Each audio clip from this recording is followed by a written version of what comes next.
ஸ்ரீ கிருஷ்ணஜெயம். இன்றைக்கான ஜோதிட டாபிக் என்ன அப்படின்னு பார்த்தீங்கன்னா, நம்ம இப்போ ரீசெண்ட் வீடியோஸில் வந்து ஒவ்வொரு தொழிலுக்கான ஜாதகம் இப்போ எப்படி இருக்கும் அப்படிங்கிறத பார்த்துட்ருக்கோம். ஸோ இன்றைக்கி வந்து பார்த்திங்க அப்படின்னா நிறைய ஜோதிடர்கள் இருப்பாங்க.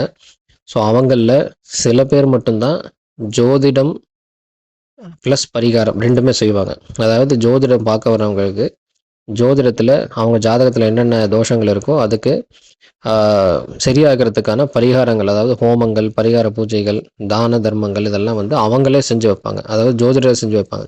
ஸோ அந்த மாதிரியான ஜோதிடருக்கு பரிகார ஜோதிடர் அப்படின்னு பேர். ஸோ நிறைய பேர் வந்து இதை செய்ய மாட்டாங்க. சில பேர் தான் செய்வாங்க. நிறைய நிறைய ஜோதிடர்கள் வந்து பரிகாரம் சொல்கிறதோடு நிறுத்திப்பாங்க. அவங்க செஞ்சு வைக்க மாட்டாங்க.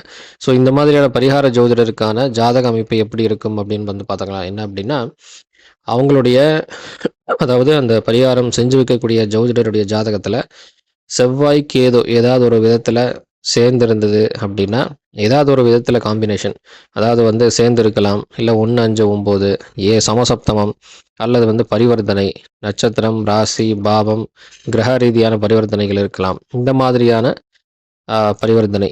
அது அடுத்தது வந்து பார்த்திங்க அப்படின்னா 6ஆம் இடம் வந்து உங்களுக்கு உத்தியோகஸ்தானம், 10ஆம் பாவம் தொழில் ஸ்தானம் ப்ளஸ் தொழில் மூலமாக கிடைக்கக்கூடிய கௌரவம்.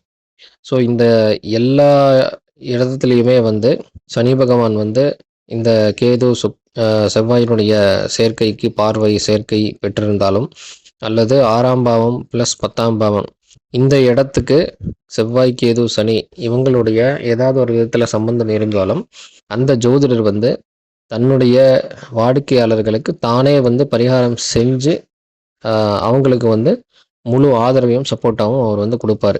ஸோ அதுக்கு வந்து இந்த மாதிரியான ஜாதக அமைப்பு கண்டிப்பாக இருக்கும். அப்படி இருந்தால் தான் அவங்க அந்த ஜோதிடர் வந்து பரிகார ஜோதிடர் ஆக முடியும். ஸோ அதனால் இந்த மாதிரியான இந்த ஜாதக அமைப்பு யாருக்கெல்லாம் இருக்குது, அவங்களுக்கு வந்து இந்த கிரக சேர்க்கை, இந்த மாதிரி கிரகங்கள், பாவங்கள் வந்து எந்த அளவுக்கு பலம் வாய்ந்ததாக இருக்குது, அதை வந்து நீங்கள் செக் பண்ணிக்கோங்க. மீண்டும் அடுத்த வீடியோவில் இன்னொரு தொழில் ரீதியான ஜாதக அமைப்பு எப்படி இருக்கும் அப்படின்னு நம்ம பார்க்கலாம். நன்றி, நமஸ்காரம், ஜெய் ஸ்ரீராம்.